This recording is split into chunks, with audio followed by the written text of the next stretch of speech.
Hello, welcome back to another episode of This Round is on Me. Now, who doesn't love buying chocolates at the airport after a holiday or even at the beginning of one for that matter? I, for one, always do so.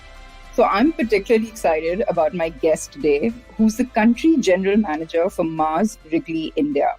Kalpesh Parmar leads their business for India and is also a member of their Global Emerging Markets leadership team.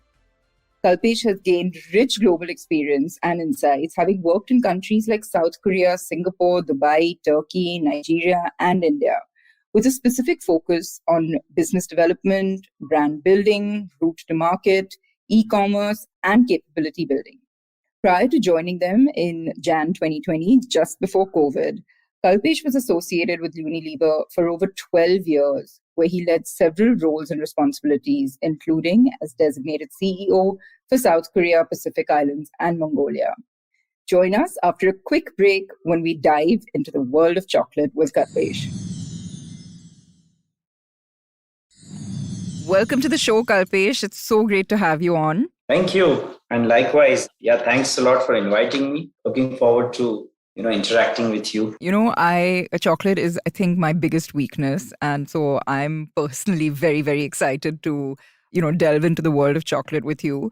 And I have to say, you definitely have one of the most enviable jobs in the world. I've heard you carry samples with you everywhere you go. And, I also understand that you joined Mars Wrigley back in Jan 2020, if I'm not mistaken, which is when you became the country general manager. So, of course, that's just before the world went all topsy-turvy. So how on earth did you navigate those times and, take us through that time for you? Yeah, thanks, Gauri. Firstly, as I said, going through your journey and all the interesting things what you do, food and travel both are very close to my heart. So looking forward to continue the interaction with you and learn more from you. Excellent. Yeah, so again, firstly, yes, it's a great job. I'm paid to sell chocolates.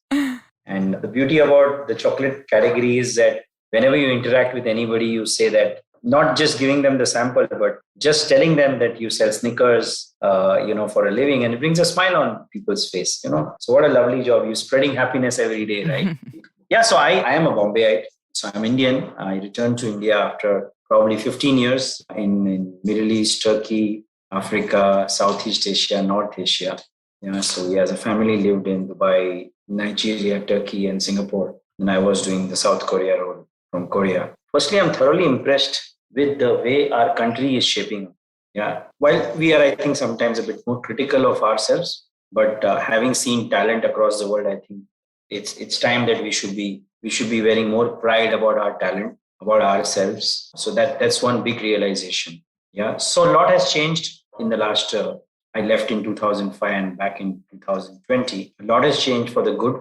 In 2020, when I came in, it was all nice, but then the pandemic struck. I think the pandemic helped businesses across sectors, become more resilient, become more responsible towards the associates, towards the community, and towards their business strength, business profile. So many companies have transformed well. I think we've transformed very well during COVID in terms of manufacturing practices, which are more agile, looking at channel practices which are unique, how we can start lines remotely, not having the OEM in our factory, but using remote camera technologies to start up lines. So a lot of interesting things have happened across. Again, Mars is a 5-principle based business. So that defines how we operate. We don't call our colleagues as employees, but we are all associates. So we have an equal voice at work. We want to treat each other the way we would like to treat ourselves. So it's a fantastic privately held organization. Of course, to your question, when we moved to India, it was tough. For the family, it was tough because, settling into a new country, more or less new country for the family, for the kids. Of course, Parul and me knew India well. But again, it also brings the whole family together during lockdown. So, speaking a little bit more about the impact of the pandemic, you're absolutely right. I think businesses just became more agile and focused But one thing that I noticed being in the food business was that, health also became a key focus for a lot of people, right? And, how did that part of it impact your business? Did you see any impact from that? So we saw a lot of positive impact because the reality was that we are snacking at home, out of home.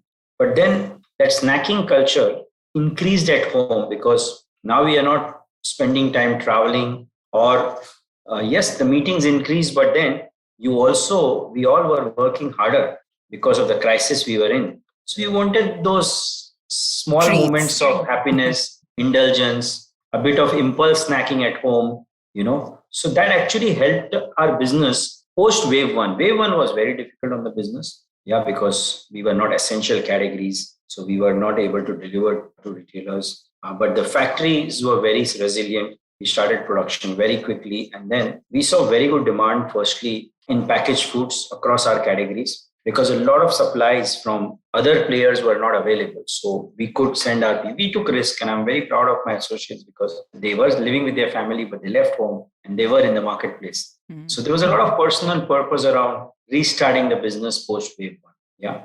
So we were able to supply. We had the right portfolio.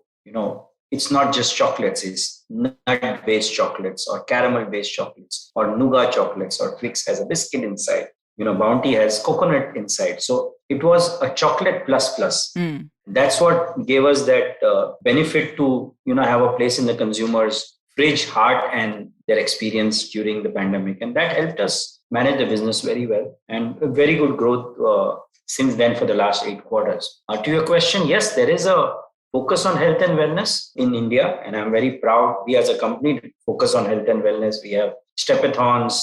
We do a lot of activities where we have a step challenge, etc. From a consumer mindset perspective, we have our consumption of chocolate is very, very minimal, 150 grams per person per annum. But then during COVID, me as a consumer feels more comfortable having packaged sweets or chocolates compared to buying things from trade, in a mithai shop. So I think that also partly helped us, because we all wanted to have a bit of indulgence. Mm-hmm. That's why we say we are not Mars Wrigley is not a food company, we are a treat company. We are a treat and snacking. It's a small portion, and we talk about some responsible portions in many of our packs. A shared bag is 120 calories plus minus, or bar is 220 calories. So we define all these things on our pack so that the consumer can make a responsible choice. Yeah. That's interesting. It's definitely not food. It's a treat. Yeah. No, and you're absolutely right. I've also always thought of, the chocolates as being an impulse buy. So, I was interested to know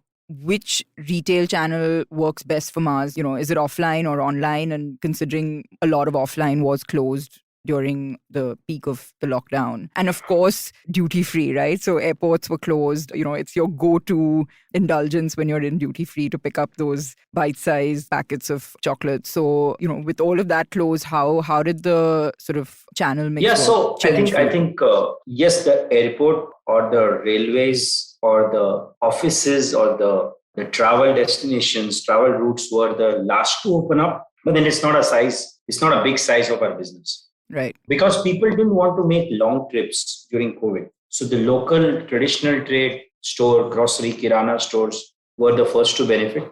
Then we realized that digital also, in e-commerce, there was a lot of benefits of ordering things what might not be available in my neighborhood kirana store. So we saw traditional trade recovery, urban and rural. Yeah, I'm very proud that my team had started the rural coverage agenda 3-4 years ago, and that's come to help us during COVID. So traditional trade, grocery, rural, urban, both did well. Then e-commerce did very well.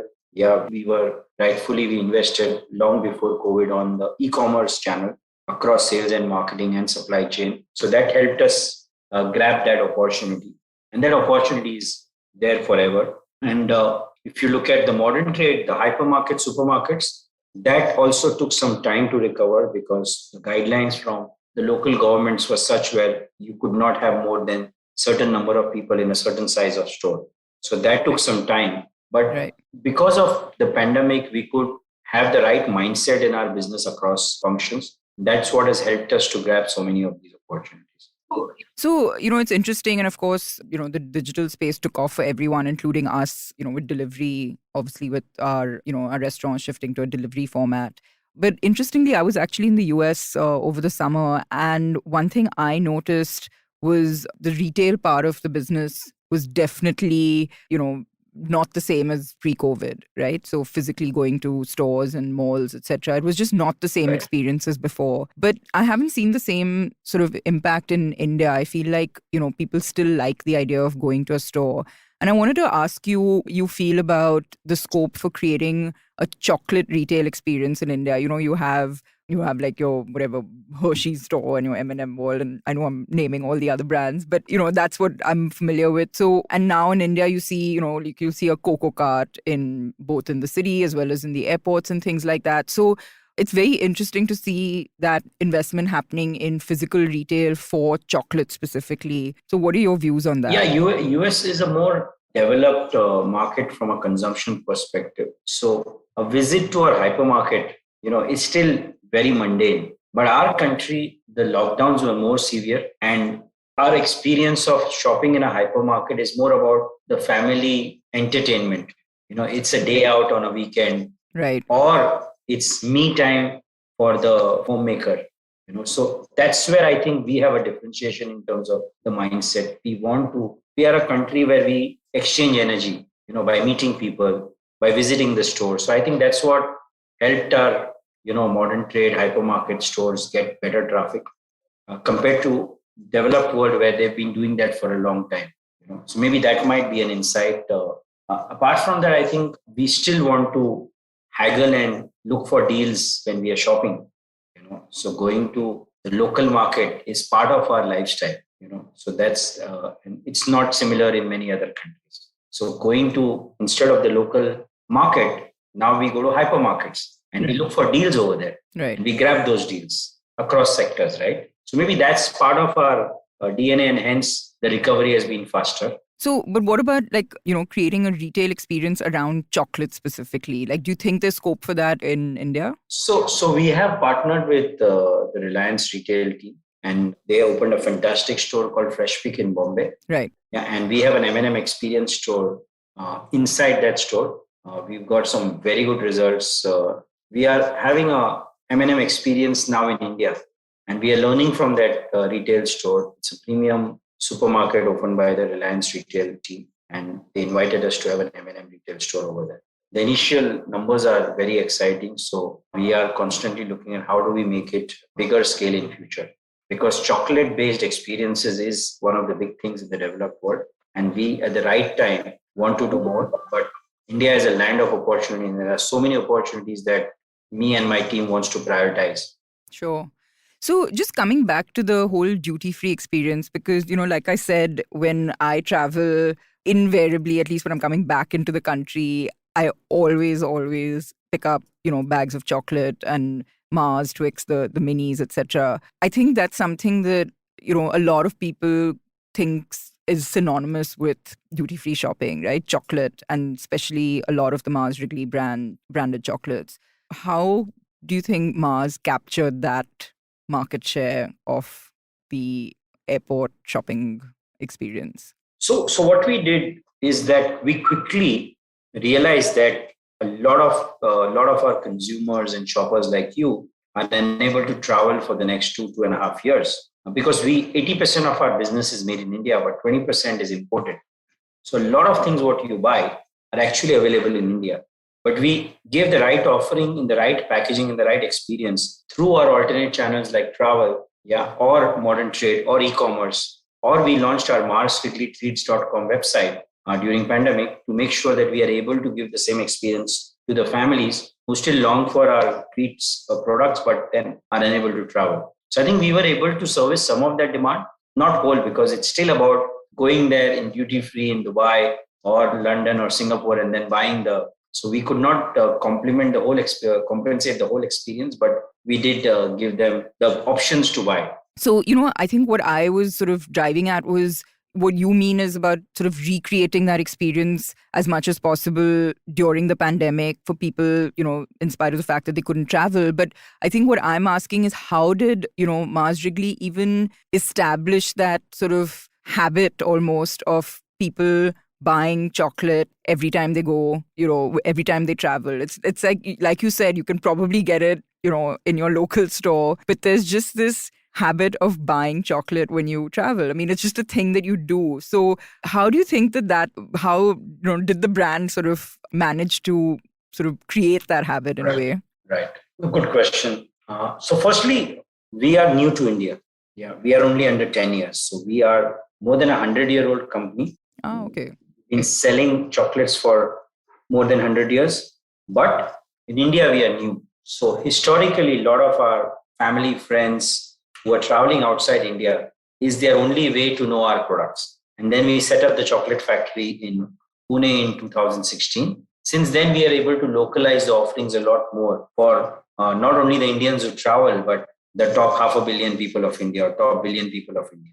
So that's why maybe culturally our products have been imported. Right. But the exponential growth comes in when you are locally available and the local offerings. Yeah. While the top end import buying is an opportunity, but that's not the belly of the India market. Absolutely. It's about having the 10 rupee, 20 rupee chocolate available across Kirana stores, the right shared bags, large packs available in modern trade e-commerce. That's where you get to a scale business. And that's the journey we are on. Of course. Maybe that's the insight. But I think why you would only buy a pack of Snickers in the duty free, because if you open that pack, you will see a layer of caramel, you will see a layer of nougat, you will see peanut, you will see chocolate.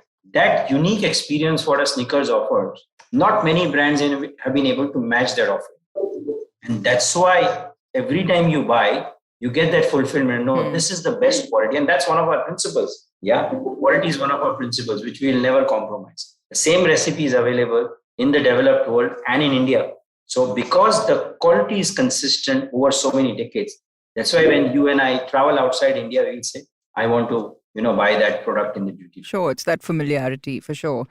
Recently, I read in the news how Mars Wrigley is planning to penetrate the rural markets by introducing a 1 rupee chocolate. Firstly, how on earth does that go with, how do you actually manage that from a cost efficiency and, profit margins? But also, how does that go with the brand positioning, of a premium chocolate brand? I think what we said in the past is opening price point chocolates, which is more in the range of 10 rupee plus minus. 1 rupee is where we sell the gum and mints. So Boomer is sold at 1 rupee. A lot of mints are sold at 1 rupee. But when it comes to chocolate, 40-50% of the category sits at 10-20 rupee pricing. And we are trying to launch more products in that price range. So we have Snickers at 10 rupee. We have M&M at 10 rupee. Now we have Galaxy and variants at 10 rupee. I must say that Galaxy is the best quality chocolate at the rupees 10 price point in the Indian market right now. Yeah.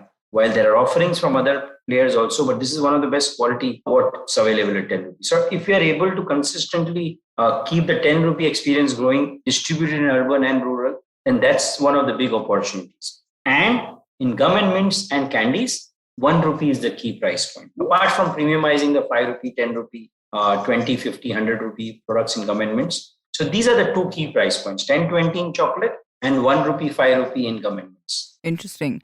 So you touched upon, production now happening with unit in Pune and, so manufacturing is actually happening here.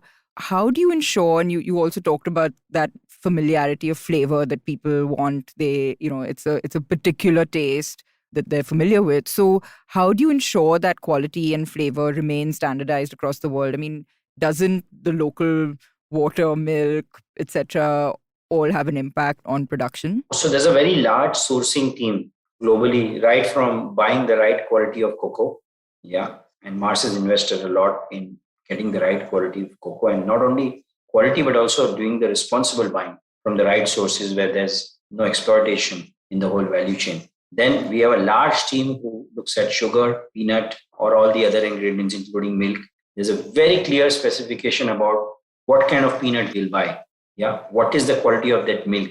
Yeah. So, and of course, the whole production process the line is same, whether it be India or New York, yeah, is the same line on which we'll make. The quality standards are very well controlled. So it is not dependent on me or my supply team in India is how they will make. The global guardrails are very strong. So hence, the quality principle is fully in place. Yeah, the processes are standardized. Not anybody can change the process, and hence you get that experience. And which is a big strength of our brands, because that's what brings the consumer every time back to us and then ask for our brands. Sure. So, Kalpesh, I'm sure you've seen the exponential growth of Indian chocolate artisanal brands as well. That's, happened in the last few years. And very recently, I was actually talking to one of the Indian chocolate makers about her experience of sourcing, from sort of cocoa beans from India and around the world. What are your views on this sort of sudden burst of local artisanal chocolate brands in India? Yeah, I think you should name this podcast Chocolate Pe Charcha. Yeah. And I'm very proud of a lot of these entrepreneurs who are experimenting. Yeah, and I meet them in these flea markets across India, in Gurgaon, Delhi. Yeah, they're doing a fantastic job.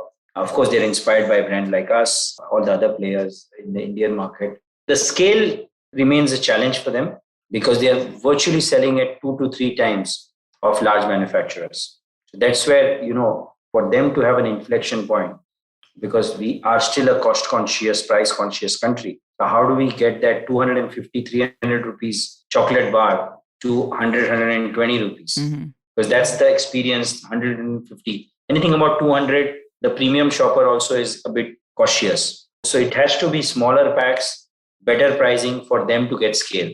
Sure. I mean, it's definitely a niche product for sure. Yeah. Today you see a lot of trends coming in, especially when we talk about food technology, right? So what's your take on that, and what are some of the trends that you foresee in the future? So I did visit the Anuga Fair, which is the large food fair in Germany last year. And I think one of the big trends what I saw over there was plant-based foods. Yeah, plant-based meat was one of the most crowded sections. It's also one of the most controversial ones right now.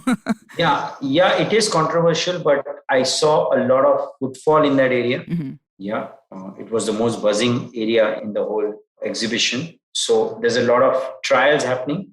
And I see that I remain positive about the food tech in that sector. I think when it comes to snacking, you will see a lot of new product experiences coming in. And you mentioned some what are niche. But again, for emerging markets or India, it's about giving that unique chocolate experience, what many brands in the category offer at a scale, at a right price point. To the masses. Mm-hmm. And then, of course, channels like quick commerce, etc., will help us, because sometimes you got out of stock and you want to indulge into a chocolate, or you want a pack of chewing gum before you go out somewhere. So then quick commerce brands like Blinkit and all are delivering things in 10, 12, 13 minutes. So that's another area where our tech is coming in. We do use a lot of tech in our customer engagement. So when my sales force goes out to sell, now that we have data of what we are selling to the outlets across channels for the last 2, 3, 4 years, we're able to actually guide the retailer with a lot more information and why she should buy these products and why in this quantity and not more or less. Mm-hmm. Otherwise, she will be out of stock. So there's tech happening in that area. Plus, we have globally a food tech team where we are trying to learn more, mostly in the developed world right now. But in future, we will see what else we should learn from the global team, which is relevant to India. Right now, it's about doing the basics, selling, distributing the right, activating the digital marketing and the traditional platforms of communication. So it's FMCG is doing the same boring thing consistently. Absolutely, and I think it's very similar for us as well in the F&B world. With using data now that we probably didn't, use efficiently enough previously, and just distribution, etc. So we're all suddenly having to become a little more tech savvy than we have been in the past.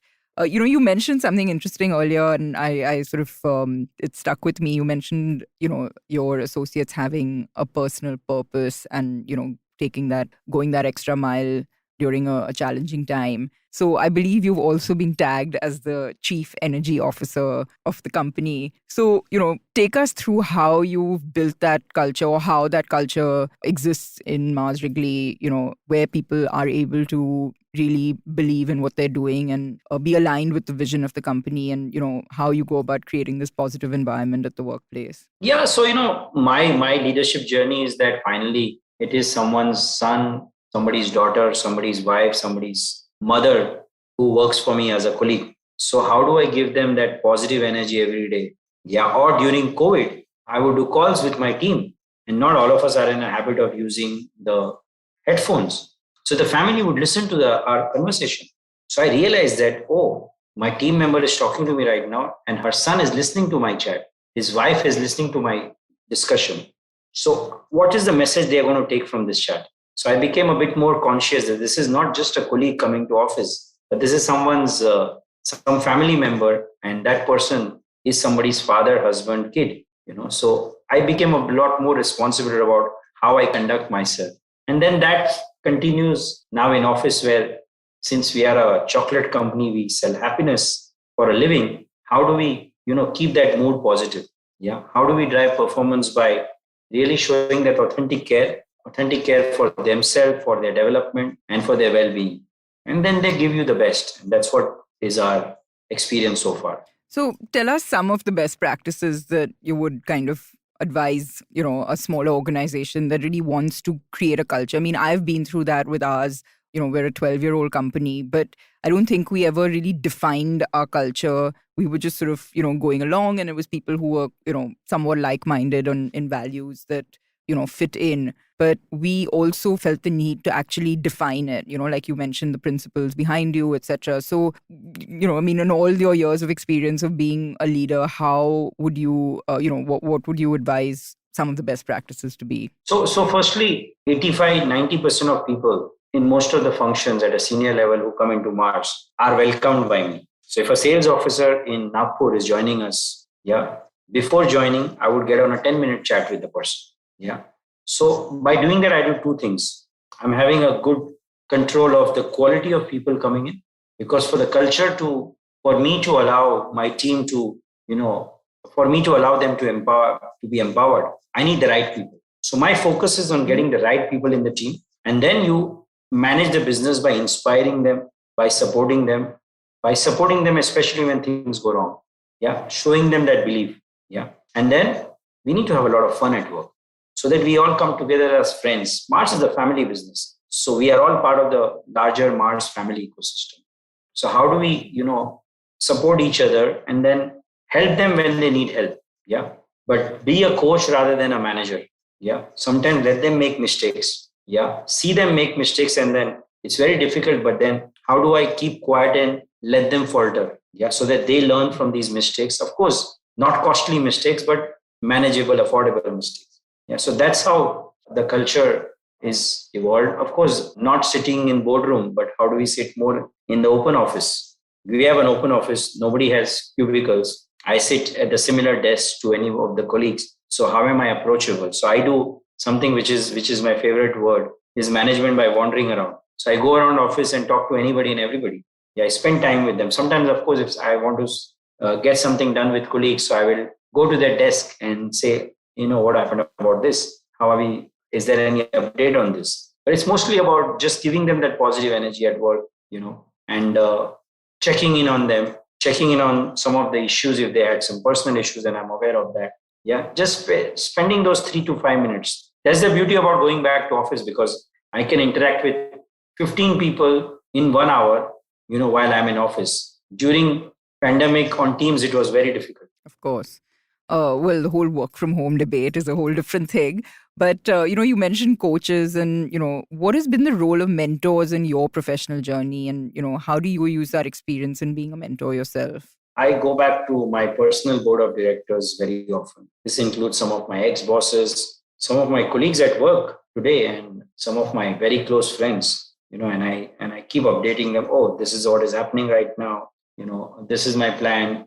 And then I go to them with some tough questions, what I'm facing, and then seek their guidance. I think two of my favorite words during pandemic has been being vulnerable and being humble.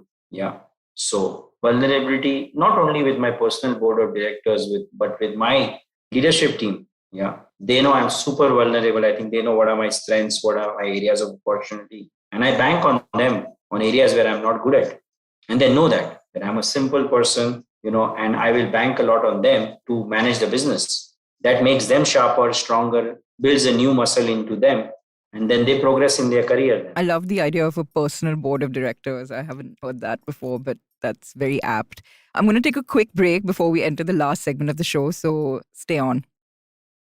Welcome back. So let's move away from business and talk about all the things that we clearly have in common, which is let's start with food. Kalpesh, tell me, what's your go-to comfort food? I have comfort food by state in India or by country. So that can be a different podcast. What both of us can do. That's future. A whole podcast altogether. Yeah. No, my favorite cuisine is the Bombay cuisine. So any food what you find in Bombay, be it the roadside snacking or going into my favorite restaurants, more on the non-veg side. So yeah, and anywhere in India. My team knows that this is Kalpesh's top 1 or 2 restaurants. And if I'm traveling there, they know that I will take them there. So yeah, we bond over food as a team. Most of my colleagues across functions, they bond with me over food. I'm not much of a liquor fan, but it's more on the food side. So yeah, biryani, a well-made biryani, a Bombay style biryani is my food. But of course, I cannot afford to have it every day. But yeah, once a week or once a fortnight, yeah, I would try that. Seafood, yeah, is another comfort food. Yeah. Otherwise, it's salad. I balance it with a lot of salad. Rest of it. I don't know about how much comfort salad brings, but yes, we need a good salad in our lives. Yeah, when you have a lot of meat for a few meals, then you like salad because you need that balance. Absolutely, that's welcome to my world where I'm surrounded by food and I constantly have to be mindful of finding balance. What's a great book you've read or a podcast you've heard in the recent past that you can share? On podcast, one of my favorite podcasts is The Look and Sound of Leadership. So Tom Henschel is an American actor, stage actor. And then since 2008, he's been running the podcast. He does one podcast a month. And I always tell my colleagues and friends that if you listen to his podcast, it's as good as having a live coach because his podcasts are about experiences at work. So you have a conflict with a colleague. How do you resolve that conflict? You are nervous when you're presenting or preparing for big meetings. There's a podcast around that, So there are, and he gives most of the podcast, he gives a story about that incident at work, and then he works on a solution. So, when I'm running or cycling, I listen to these podcasts. So yeah, it's during the tough times in my career, I have gone back to these podcasts and I felt like, wow, Tom has been my coach. And in terms of a book, I'm currently reading this book, The Mind of a Leader.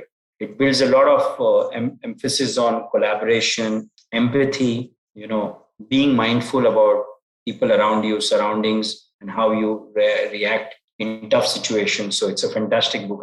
In fact, I've gone back to reading it. I've read it 4 or 5 years ago and I'm reading it again. Very interesting. I'm going to look up both of those. What's a productivity tool you rely on? So I start at least 6-7 days in a week with a lot of exercise. So that energizes me at work, and my team can clearly say, "Oh, today he runs 5-7 kilometers and come because he's oozing with energy." So that starts my day well, and I get a lot of energy from there, and I'm all charged up to come to work. Yeah. So my productivity tool is exercising. Apart from that. It's your iPhone is your strength, but it's also your weakness. So that can be one of the things. Not a productivity tool, but a life tool is my Fitbit watch. Yeah, I always tell people that we have so much data about our business or about our work performance or our P&L, but we don't have any data about our health.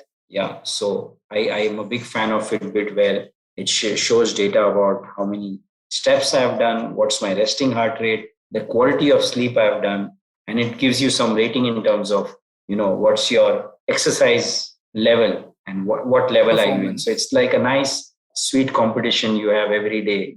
And that makes you a better and healthy person, right? So No, I completely resonate with you on the impact of starting your day with exercise. What's the best investment you've made in your journey? I think in terms of best investment, I think my network. I network without the need to network. Today I am with you and I want to be in touch with you because I saw some common interests. But then I want to be in touch with you. I want to exchange that positive energy, some common interests what we have. And that network, tomorrow some of my friends may need something from Gauri, or Gauri may need something from a chef who's my friend. And yeah, so and I'm very proud that having traveled many countries, I have this kind of authentic network in many countries. And it's not about being in touch with them every quarter, every year, but that authentic moment what you spend with them can be with you for life. So I think my biggest investment is investing on my relationships across the world and then being available for them when they reach out to you. Absolutely. As they say, right, your network is your net worth. And yeah. I'm definitely going to tap into your network of chefs and food people in your life. Look, before I let you go, I have to ask, what's your definition of success? So success for me is that I should be able to run a marathon with my grandkids. Wow. Yeah, so I need to be healthy and I should be able to travel to a place wherever my grandkids are in the whole world. Yeah, so that's success for me, that I'm able to, run maybe faster than them. Yeah. Wonderful. Thank you so much, Kalpesh, for being on the show. And I wish you the very, very best. Excellent. Looking forward to probably host you in our Gurgaon office. And a lot of chocolates are kept for you. So you can count on it. Figure out a way to send this to your whole team on this show. You guys are based in Bombay, right? Yes. Okay, what part of Bombay? Well, we're all over, but our offices and our recording studios in Khar. So. Nice. So yeah, I'm a Bombayite, true blue Bombayite. So we'll try our best to send you guys chocolates very soon. And then we look forward to see you in Bombay. Definitely. Thank you so much again. Yeah, thanks to your team, Rohini, others. Thanks a lot. All the best. Bye-bye. That was definitely some great insight into the world of chocolate. And it remains to be seen how the numerous local artisanal brands penetrate the market and build their market share against established players like Mars Wrigley. For those of you listening in from Bangalore, you may be interested to know that for the first time, a convention is being held called the Indian Cacao and Craft Chocolate Festival, which aims to bring together Indian cacao farmers, chocolate makers, and enthusiasts on the 12th and 13th of November 2022. You can find out more on Instagram at Indian Craft Chocolate Festival. I hope you enjoyed tuning in today. Do catch the earlier episodes when you get a chance. And more importantly, I would love to hear from you with your thoughts on the show. You can find me on Instagram at Gauri Devidayal or on Twitter at Gauri Details or LinkedIn. Either way, sit back and relax because this round is on me.